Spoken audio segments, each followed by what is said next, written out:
Assalamualaikum warahmatullahi wabarakatuh. Perkenalkan, saya Asna Rahma Adila, mahasiswa Teknologi Pangan dan Hasil Pertanian tahun 2019 dari kelas genap. Pada video kali ini, saya akan mempresentasikan mengenai jurnal yang telah saya pelajari, yaitu yang berjudul Effect of Cooking, Retrogradation, and Drying on Starch Digestibility in Instant Rice Making dari Journal of Cereal Science tahun 2015. Bagian pertama mengenai pendahuluan. Beras merupakan tanaman sumber karbohidrat utama di Indonesia dan memiliki indeks glikemik yang tinggi.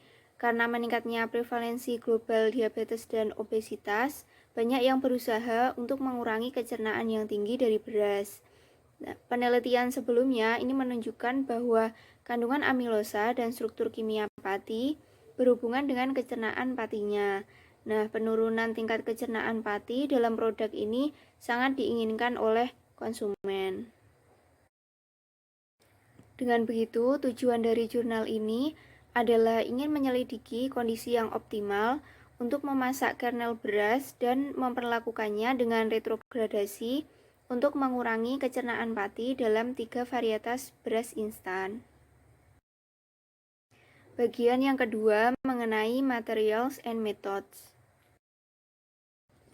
Varietas beras yang digunakan pada jurnal ini adalah yang pertama ada Japonica rendah amilosa non-wax atau Taikeng 9 yang diberi kode TK9.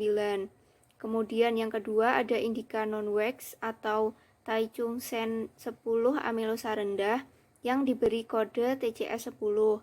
Kemudian yang ketiga Indica non-wax atau Taichung Sen 17 amilosa tinggi yang diberi kode TCS17.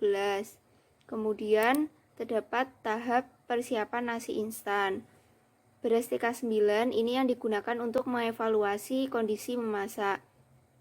20 gram kernel dengan kadar air sekitar 14% dibilas dan direndam selama 1 jam sebelum dimasak. Berbagai volume air mulai dari 20 hingga 28 ml mewakili rasio air ke beras antara 1 dan 1,4 dipanaskan sebelumnya dalam penangas air untuk mencapai suhu pemanasan yang diinginkan. Kernel beras yang direndam tadi kemudian dikeringkan, sekitar 35% air ini diserap dan ditambahkan ke air yang tadi sudah dipanaskan. Kemudian nasi dimasak dalam penangas air untuk waktu yang bervariasi dari 22 hingga 33 menit dengan suhu pemanasan 83 hingga 89 derajat Celcius. Kemudian selanjutnya, nasi yang dimasak tadi disimpan dalam kantong polietilen pada suhu 4 derajat Celcius selama 0, 1, 2, atau 3 hari untuk retrogradasi. Hal ini diikuti dengan mengeringkan beras terlebih dahulu pada suhu 50 derajat Celcius selama 3 jam untuk menguatkan kernel dan kemudian pada suhu 95 derajat Celcius selama 1 jam untuk meningkatkan porositas dan meningkatkan rehidrasi. Kemudian dalam kecernaan pati dalam kernel beras ini dilakukan yang pertama beras instan sebanyak 10 gram direhidrasi dengan menambahkan air mendidih sekitar 500 ml selama 20 menit pada suhu kamar dan ditiriskan selama 3 menit sebelum in vitro analisis kecernaan pati. Kernel beras yang dimasak atau direhidrasi ini dicincang 3 kali dengan pemeras bawang putih. Nah, dicincang dengan pemeras bawang putih ini untuk mensimulasikan sampel yang dikunyah dengan baik. Nah, sekitar 100 mg berat kering kemudian ditempatkan dalam tabung sentrifuge polietilen dan dianalisis sesuai dengan protokol yang diterbitkan sebelumnya oleh English dan kawan-kawan tahun 1992. Kemudian fraksi RDS diukur dengan menganalisis glukosa yang dilepaskan selama 20 menit pertama dan fraksi SDS-nya ditentukan oleh glukosa yang dilepaskan selama 100 menit berikutnya. Kemudian mengenai sifat kelengketannya digunakan Rapid Viscoanalyzer atau RVA yang digunakan untuk menyelidiki sifat tempel. Nah, caranya yang pertama, sampel tepung beras yang digunakan untuk pengukuran RVA ini digiling dari biji beras menggunakan UD cyclone mill dengan saringan 0,5 mm. Kemudian dicampur 25 ml air dalam tabung, kemudian dipanaskan hingga 85 derajat Celcius dan 95 derajat Celcius dengan laju sebesar 0,1 derajat Celcius per second. Kemudian dipertahankan pada suhu tersebut selama 5 menit, yang kemudian didinginkan hingga 50 derajat Celcius dengan kecepatan yang sama. Kemudian perubahan viskositas selama pemanasan, memasak, dan pendinginan ini dicatat. Suhu gelatinisasi, viskositas puncak, akhir, dan kemunduran diukur. Kemudian dilakukan pemindaian mikroskop elektron, struktur mikro permukaan, potongan melintang, dan potongan memanjang ini diamati menggunakan mikroskop elektron. Nah, mikroskop elektron yang digunakan pada pengujian ini yaitu dengan model GSM 6510LV. Selanjutnya, mengenai result and discussion. Grafik A ini menunjukkan waktu minimum untuk menghasilkan nasi yang matang berdasarkan suhu memasak dan volume air. Nah, dari grafik ini bisa diketahui bahwa suhu pemasakan yang lebih tinggi mengurangi waktu pemasakan dan laju pemasakan berbanding terbalik dengan volume air, terutama terlihat pada suhu 86 derajat Celcius. Kombinasi panas dan air ini memfasilitasi pembengkakan pati yang menyebabkan sel meledak dan melepaskan isinya. Saat nasi dimasak, laju difusi air ini meningkat seiring dengan naiknya suhu, yang mana menghasilkan gelatinisasi dan pelelehan pati yang lebih besar. Kemudian grafik yang B ini merupakan efek dari kondisi pemanasan pada kecernaan pati.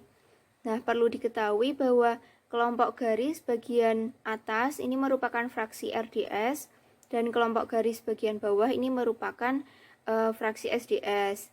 Nah, pada pemanasan 86 derajat Celcius, fraksi RDS ini terendah dan SDS ini tertinggi yang diperoleh dengan volume air 1 kali lipat. Nah, dengan begitu OP atau kondisi optimum untuk meminimalkan RDS dan memaksimalkan SDS adalah pada 86 derajat Celcius selama 28 menit dalam volume air 1 kali lipat.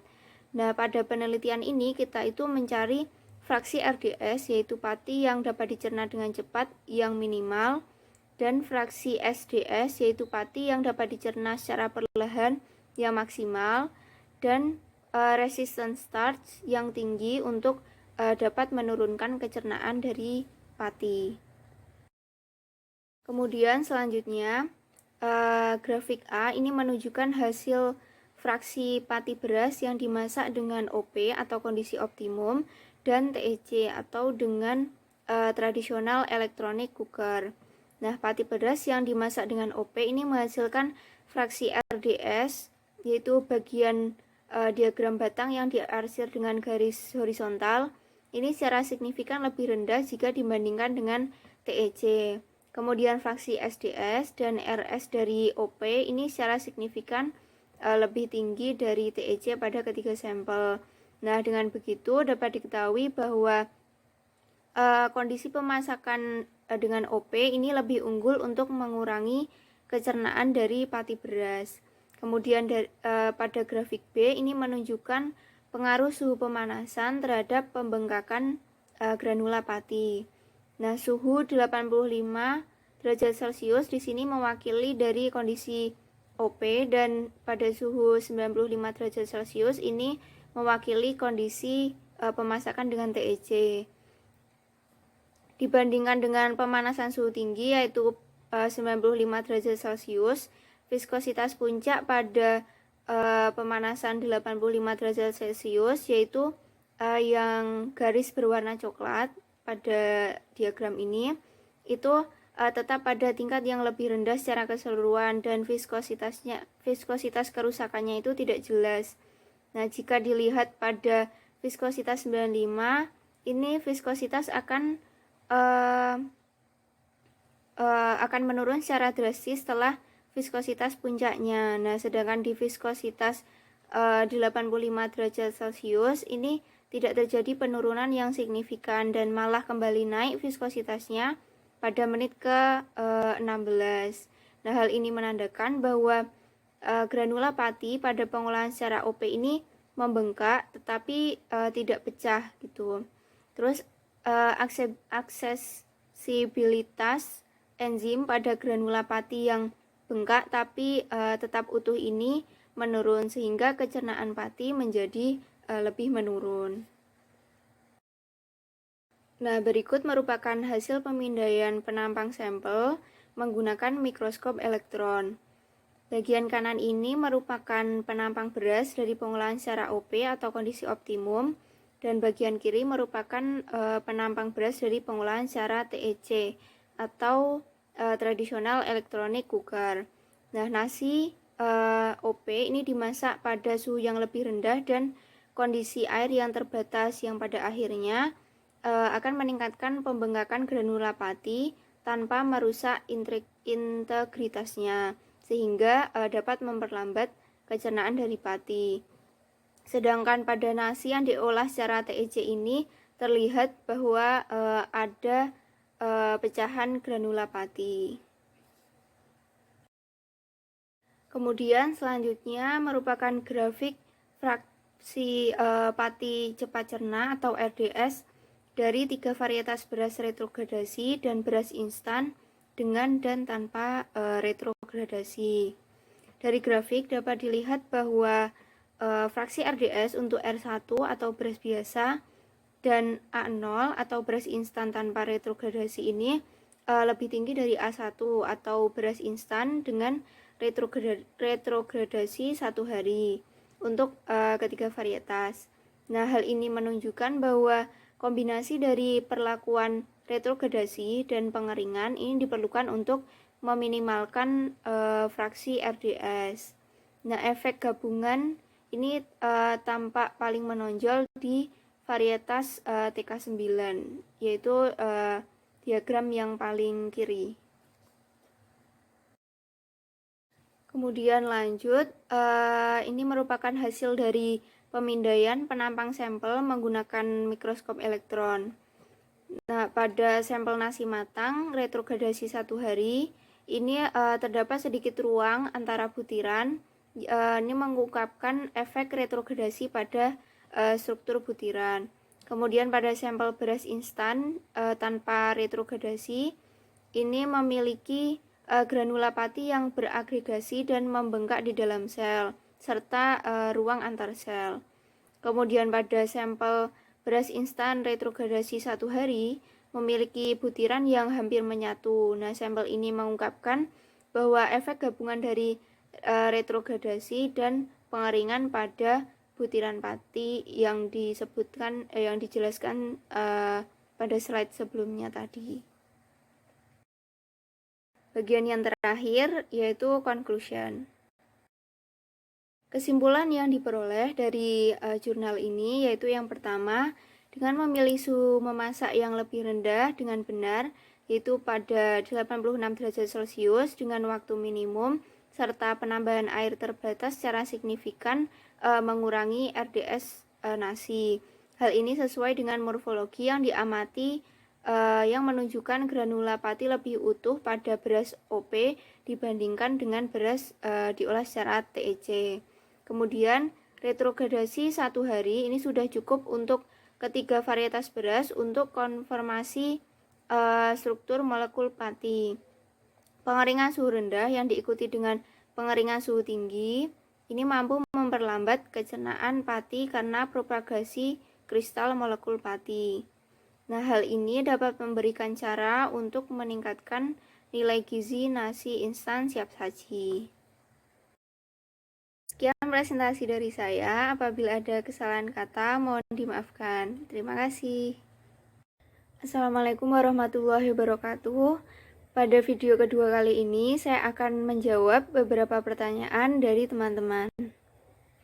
Untuk pertanyaan yang pertama, apakah ada cara untuk menurunkan suhu OP atau suhu pemanasan optimum selama pemanasan tetapi dihasilkan fraksi RDS yang lebih rendah? Nah, jika berdasarkan hasil pengujian jurnal ini, pada beras TK9 saat dilakukan pemasakan dengan suhu yang lebih rendah dari OP, yaitu pada suhu 83 derajat Celcius, biji padi dikelilingi oleh air untuk jangka waktu yang lebih lama. Nah, hal ini menyebabkan lebih banyak pati yang keluar dari sel. Banyak pati yang keluar dari sel ini mengarah pada fraksi RDS yang tinggi dan SDS yang rendah. Seperti kita ketahui bahwa fraksi RDS yang tinggi dan SDS yang rendah ini akan meningkatkan kecernaan dari pati. Nah, dengan begitu pemasakan dengan suhu kurang dari suhu optimum atau 86 derajat Celcius ini kurang sesuai untuk menurunkan kecernaan pati. Kemudian pertanyaan yang kedua, apa yang terjadi jika dilakukan pengeringan suhu rendah tanpa diikuti pengeringan suhu tinggi? Nah, pada pengujian ini dilakukan pengeringan suhu rendah, yaitu pada suhu 50 derajat Celcius selama 3 jam. Hal ini dilakukan untuk menguatkan kernel beras. Kemudian dilakukan pengeringan suhu tinggi, yaitu pada suhu 95 derajat Celcius selama 1 jam, yang ditujukan untuk meningkatkan porositas dan meningkatkan rehidrasi. Nah, dengan begitu apabila dilakukan pengeringan suhu rendah tanpa diikuti dengan pengeringan suhu tinggi, maka akan terbentuk kernel beras yang kuat, namun porositas dan rehidrasinya itu rendah. Nah, menurut Sasmita Loka dan kawan-kawan tahun 2020 mengatakan bahwa syarat penting dari pembuatan produk instan adalah porositas dan gelatinisasi. Beras yang digunakan untuk pembuatan beras instan itu harus memiliki porositas yang tinggi agar waktu rehidrasi menjadi lebih singkat. Jadi, perlakuan pengeringan suhu rendah diikuti dengan perlakuan pengeringan suhu tinggi ini dimaksudkan untuk memperoleh beras instan yang diinginkan. Kemudian pertanyaan yang ketiga, apa pengaruh struktur kimia pati terhadap kecernaan pati?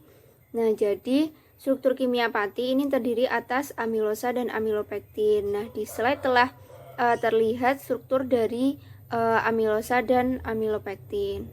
Menurut Berry tahun 1986, kadar amilosa yang tinggi ini tingkat kecernaan patinya rendah karena korelasi positif antara kadar amilosa dan pembentukan RS atau resistant starch. Kemudian adanya gelatinisasi yang dilanjutkan dengan retrogradasi ini menyebabkan amilosa dan amilopektin mengalami pengaturan ulang melalui ikatan hidrogen dan bergerak lebih dekat satu sama lain. Nah, hal ini menyebabkan kristalinitas meningkat sehingga aktivitas enzimatik menurun dan meningkatkan ketahanan pati untuk dicerna. Hal ini menurut jurnal dari Zhou et al. Tahun 2014. Kemudian pertanyaan yang terakhir, ini mengapa proses OP bisa lebih efektif untuk mengurangi kecernaan pati? Bagaimana prosesnya? Kemudian mengapa pada proses OP ini dipilih suhu 85 derajat Celcius bukan suhu yang lebih rendah atau lebih tinggi? Nah, seperti yang kita ketahui dari penjelasan video sebelumnya, ini pada suhu optimum atau OP, yaitu pada suhu 86 derajat Celcius, ini mampu menghasilkan fraksi RDS terendah dan SDS yang tertinggi. Nah, di perlakuan TEC ini menggunakan metode memasak suhu tinggi sehingga menyebabkan gelatinisasi pati yang lebih besar dan lebih cepat. Nah, sehingga kecernaan pati menjadi lebih tinggi. Sedangkan pada perlakuan OP, suhu pemasakannya ini lebih rendah dari TEC, tetapi masih cukup untuk menanak nasi sepenuhnya, sehingga difusi air menjadi lebih lambat, sehingga mampu meminimalkan kecernaan pati dari nasi yang dimasak. Kemudian, mengapa dipilih suhu 85 derajat Celcius? Kasai dan kawan-kawan tahun 2005 ini menyatakan bahwa laju difusi air ke dalam butiran beras ini meningkat secara dramatis pada suhu antara 80 dan 100 derajat Celcius. Nah, oleh karena itu, Pada pengujian ini digunakan 3 perlakuan suhu, yaitu pada suhu 83 derajat Celcius, suhu 86 derajat Celcius, dan 89 derajat Celcius. Nah, pada pengujian suhu 83 derajat Celcius, seperti yang dijelaskan tadi, biji padi dikelilingi oleh air untuk jangka waktu yang lebih lama, sehingga menyebabkan lebih banyak pati yang keluar dari sel. Banyak pati yang keluar ini mengarah pada fraksi RDS yang tinggi dan SDS yang rendah. Kemudian pengujian pada suhu 89 derajat Celcius menghasilkan laju difusi air yang lebih besar, tingkat gelatinisasi pati yang lebih tinggi, dan peningkatan pelepasan pati yang mana mengarah ke RDS yang lebih tinggi dan fraksi RDS yang lebih rendah. Nah, untuk mendapatkan kecernaan pati yang tinggi, kita perlu meminimalkan RDS dan memaksimalkan SDS. Nah, oleh karena itu, pemasakan pada suhu 83 dan 89 derajat Celcius ini tidak menurunkan kecernaan dari pati, nah, tetapi malah memberikan efek yang sebaliknya. Dengan begitu, dipilih suhu optimum 86 derajat Celcius yang mana mampu menghasilkan fraksi RDS yang rendah dan SDS yang tertinggi. Nah, kemudian kenapa digunakan suhu 85 bukan 86? Nah, hal ini dimungkinkan karena untuk mempermudah dalam perbandingan dengan suhu TEC, dan juga mungkin karena suhu pemasakan kan berubah-ubah, tidak selalu pas pada suhu 86 derajat Celcius seperti itu. Berikut merupakan referensi yang saya gunakan untuk menjawab pertanyaan dari teman-teman. Sekian presentasi dari saya. Apabila ada salah kata mohon dimaafkan. Wassalamualaikum warahmatullahi wabarakatuh. Terima kasih.